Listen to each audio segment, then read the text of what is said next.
بسم الله الرحمن الرحيم.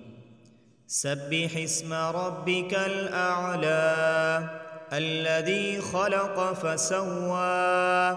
والذي قدر فهدى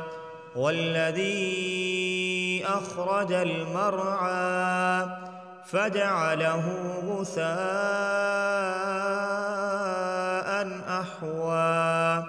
سنقرئك فلا تنسى إلا ما شاء الله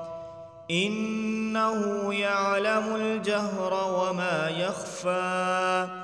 ونيسرك لليسرى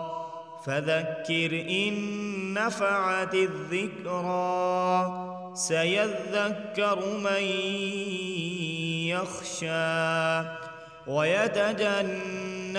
الأشقى الذي يصلى النار الكبرى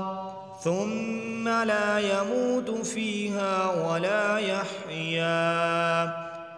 قد أفلح من تزكى وذكر اسم ربه فصلى بل تؤثرون الحياة الدنيا والآخرة خير وأبقى إن هذا لفي الصحف الأولى صحف إبراهيم وموسى